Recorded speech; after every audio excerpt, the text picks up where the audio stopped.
CO2 के ऊपर gauge क्यों नहीं होती? हमारा CO2 फायर एक्सटिंग्विशर है, इसके ऊपर गेज क्यों नहीं होती? किसी ने आज तक कोई इसकी खोज लगाने की, इसका पता लगाने की जो है कोशिश की है? कोई ऐसा बंदा हो, बड़ा टेक्निकल क्वेश्चन है कि इसके ऊपर गेज क्यों नहीं है। आप जाएं किसी इंडस्ट्री में इंटरव्यू के लिए, वहाँ भी वो पूछेगा कि इसके ऊपर गेज क्यों नहीं है, आप गेज लगाएं, होनी चाहिए।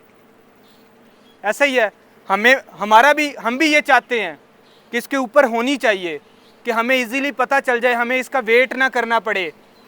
ठीक है, वेट के ज़रिए हम इसका पता लगाते हैं कि इसके अंदर कुछ है या नहीं, खाली है या भरा हुआ है, कितनी इसके अंदर जो है गैस है, मौजूद है।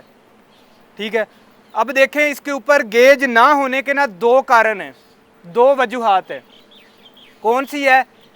एक तो टेक्निकल रीज़न है, दूसरी थोड़ी सी जो है ना वो नॉन टेक्निकल है। टेक्निकल रीज़न को पहले करते हैं हम। टेक्निकल रीज़न ये है, जब भी हम इसमें CO2 गैस भरते हैं, वो अंदर जाके ना लिक्विड फॉर्म में इतने प्रेशर से भरते हैं कि अंदर जाके बज़ाहिर तो वो गैस होती है, लेकिन अंदर जाके वो लिक्विड की शक्ल इख्तियार कर लेती है। लिक्विड की शक्ल जब इख्तियार करती है तो इसके अंदर प्रेशर कितना होता है? CO2 के अंदर 730 PSI, 730 PSI प्रेशर पर स्क्वायर इंच। PSI की फुल फॉर्म क्या है? प्रेशर पर स्क्वायर इंच है। इसके अंदर इतनी ज़्यादा वो गैस होने की वजह, प्रेशर होने की वजह से अगर हम ये वाली गेज लग जाएगी, कोई इशू नहीं है, ये गेज अगर उतार के लगाएं लग जाएगी, लेकिन क्या होगा, इसके अंदर प्रेशर बहुत ज़्यादा है, तो वो एकदम से सुई टक करके फुल पे आ जाएगी और वो फुल पे ही रहेगी, कुछ भी शो नहीं करेगी। तो फ़ायदा ही कोई नहीं है लगाने का, बंदों के कंफ्यूज करेगी। इतनी जो गेज है, ये वाली गेज तो बड़ी नॉर्मल है, इसके अंदर प्रेशर कम होता है। कितना होता है? फोम DCP के अंदर ज़्यादा से ज़्यादा 200 जो है ना PSI प्रेशर होता है, लेकिन इसके अंदर कितना होता है? 730 PSI। अब रीज़न क्या है? इसके अंदर तो जो है ना पानी है, वो जेट बन जाता है, अच्छा, क्योंकि लिक्विड है, हवा में फैलता नहीं है। इसके अंदर गैस है, तो इतना प्रेशर देने के बावजूद भी थोड़ी सी रेंज जो है ना लगाती है। अगर प्रेशर कम कर दिया जाए तो ये ऐसे ही नोज़ल से यहाँ से निकलेगी और फैल जाएगी, प्रेशर बनेगा ही नहीं, जेट बनेगा ही नहीं इसका। तो ये इसकी एक रीज़न तो टेक्निकल ये है कि गेज इसके ऊपर जो है वो काम करती नहीं, ये वाली। दूसरी नॉन टेक्निकल रीज़न कौन सी है? पाकिस्तान में इस वक्त जो CO2 फायर एक्सटिंग्विशर इस्तेमाल हो रहे हैं, इनकी कॉस्ट कितनी है? फॉर एग्जांपल 2000 है, 2500 है, एक आइडिया लगा लेते हैं। अब जो इसकी गेज बनेगी ना, वो थोड़ी सी अच्छी गेज बनेगी, स्पेशल गेज बनेगी, उसके ऊपर उसकी कॉस्ट भी आएगी। ख़र्चा कितना आ जाएगा? ये गेज बन रही है 200 रुपये में, वो गेज बनेगी आपकी 3000 रुपये में। अच्छी और हैवी गेज बनेगी। कितने में बनी ये गेज आपकी? इसकी स्पेशल गेज जो बनेगी वो कम अज़ कम 3000 रुपये की बनेगी। इस तरह ये फायर एक्सटिंग्विशर है 2000 रुपये का, गेज लगाने के बाद ये फायर एक्सटिंग्विशर हो जाएगा 5000 रुपये का। ठीक है, वो क्या है कि जहाँ पे कल्चर ज़्यादा ना हो, फायर एंड सेफ्टी का कल्चर ज़्यादा ना हो, इसको अहमियत कम दी जाती हो, वहाँ पे वो क्या करते हैं, कहते हैं कि अपनी गेज आप उतार लें, हमें बगैर गेज वाले दें, वो हमें सस्ते पड़ते हैं। आग तो वो भी बुझा लेते हैं, आग तो वो भी बुझा लेते हैं, लेकिन ये पाकिस्तान हो गया, इंडिया हो गया, इस तरह के जो कंट्रीज़ हैं इनमें नहीं होती। लेकिन जो हैं बाहर हैं, यूरोपियन ममालिक हैं, वहाँ पे CO2 पे गेज लगी होती है। क्यों? वहाँ पे ऑयल एंड गैस रिफाइनरीज बहुत ज़्यादा है, वहाँ पे वो अरबों खरबों रुपया कमाते हैं उन प्लांट से, तो वो कहते हैं हम रिस्क नहीं ले सकते, तो हम जो है इतने एक पैसे लगाने के लिए तैयार हैं, हमें गेज लगा के दें। वहाँ पे गेज होती हैं और हम सिर्फ पैसे बचाने के लिए कि ज़्यादा महंगे हो जाते, ज़ाहिर सी बात है, जब गेज लगेगी इसकी जो है मैन्युफैक्चरिंग पे ज़्यादा कास्ट आएगी, तो इसकी जो है सेल भी जो है वो बढ़ जाएगी, सेल प्राइस भी ज़्यादा हो जाएगी। इसलिए एक टेक्निकल रीज़न है और दूसरी नॉन टेक्निकल रीज़न है। समझ आ गई है दोनों? कोई पूछेगा तो बता सकते हो, लेकिन अब इसके ऊपर गेज नहीं है। अब मैंने इसको चेक करना है कि इसके अंदर CO2 है या नहीं है, क्योंकि भारी तो ये वैसे भी बड़ा है, वेट तो इसका वैसे बॉडी का वेट भी बड़ा है, तो मुझे पता कैसे चलेगा? फॉर एग्जांपल ये 10.5 kg इसके खाली का वेट आता है। इसका जो है ना एम्प्टी वेट साइड पे लिखा होता है, इस साइड पे एम्प्टी वेट इसका लिखा होता है, और एक साइड पे इसका ग्रास वेट लिखा होता है। ग्रास वेट कौन सा होता है कि जो इसका अंदर CO2 और बॉडी नोज़ल सारा मिला के होता है। खाली है, अब मैंने इसका वेट किया है, मैं इंस्पेक्शन करने लगा हूँ इसका मैंने वेट किया, वेट आ रहा है 10.5। ठीक है, क्या मतलब है, ये खाली है। अब मैं दूसरी तरफ देखूंगा ग्रॉस वेट कहाँ पे लिखा हुआ है इसका। ग्रॉस वेट तो इसका जो है ना वो लिखा हुआ है कि 16 जो होना है 16 kg होना चाहिए। मैं फिर इसका वेट करूंगा, अगर ये 16 kg आ रहा है कंप्लीट तो मैं समझूंगा कि ये भरा हुआ है, ये फिल है। अगर इसका आ रहा है 13 kg आ रहा है, ग्रॉस वेट लिखा हुआ है 16 kg लेकिन 13 kg आ रहा है, तो मैं समझूंगा कि ये आधा किसी ने इस्तेमाल किया है या फिर जो है इसमें से लीकेज हुई है जिसकी वजह से इसका कम हो गया, मैं दोबारा रीफिलिंग के लिए इसको भेजूंगा। ठीक हो गया, ये इसकी वजूहात थी और ये इसका इंस्पेक्शन करने का तरीका है। और हमने इसको यूज़ कैसे करना है, सिंपल पास का फार्मूला।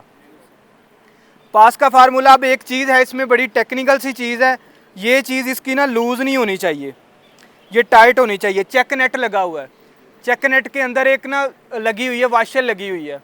वाशल का क्या काम है, वाशल जब इसमें से गैस है ना लिक्विड है वो थोड़ी सी जगह हो ना तो थोड़ा थोड़ा जो है ना निकलता है, या समटाइम ऐसा होता है वो पाउडर उसमें आ जाता है वो निकलता ही नहीं है। ठीक है, वो थोड़ा सा उसका कम हैज़र्ड है, लेकिन इसका हैज़र्ड ज़्यादा है। ठीक है, ख़तरा ज़्यादा है, ये वेस्ट ज़्यादा होगी।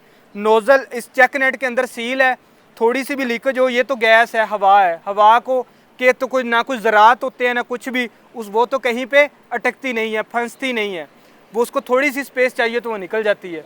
तो ये यहाँ से भी अगर निकलेगी, यहाँ से भी निकलेगी, तो फिर यहाँ पे निकलने के लिए तो बचेगा ही कुछ नहीं। हमने फायर बुझानी है, उसके लिए तो हमारे पास बचेगा ही कुछ नहीं।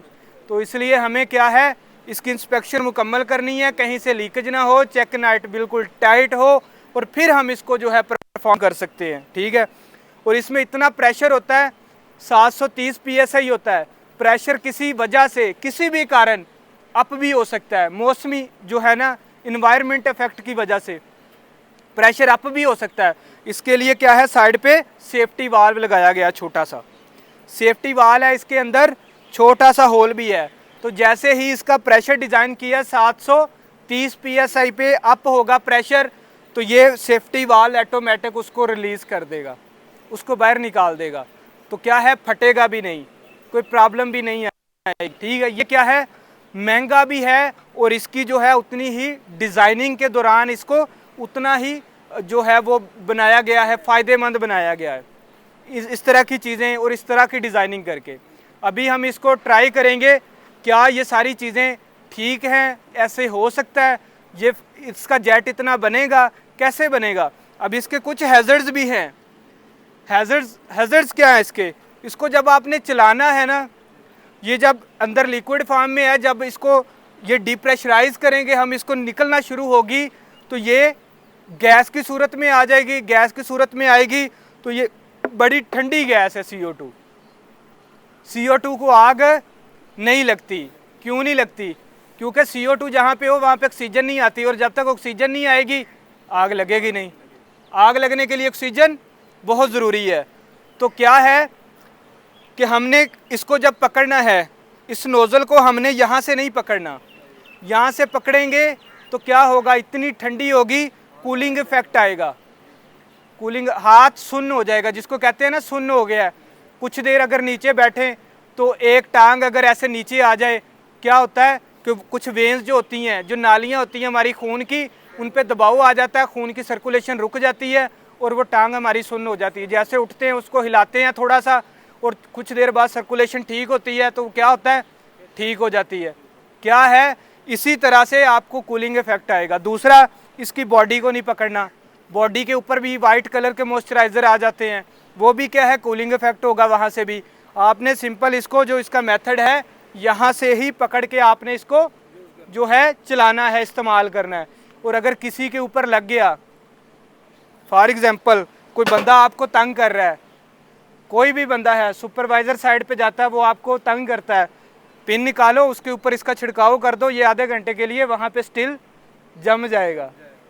ऐसा नहीं करना, ख्याल करना है। वो ना हो जो बंदा भी आपके पास आए, कुछ शिफ्ट कमांडर सुपरवाइज़र, वो उधर ही खड़ा हो, ऐसा नहीं करना। सही है, ये किसी के ऊपर नहीं लगना चाहिए, स्पेशली आँखों में लग गया तो इसके बहुत ज़्यादा साइड इफ़ेक्ट है। किसी के भी चेहरे पे नहीं लगे, सिंपल आपने उसी जगह पे हिट करके इसको लगाना है। और क्या है, इसका जो वर्किंग टाइम है वो ज़्यादा से ज़्यादा 40 से 45 सेकंड होता है, मैक्सिमम 40 से 45 सेकंड में ये खाली हो जाता है। आपने क्या करना है, इसको क्या फार्मूला है हमारे पास, सबसे पहले इसके ऊपर सील लगी हुई है, सील को हम क्या करेंगे, तोड़ देंगे। सील टूट गई, pull the pin, aim at the base of fire, squeeze the handle, sweep side by side.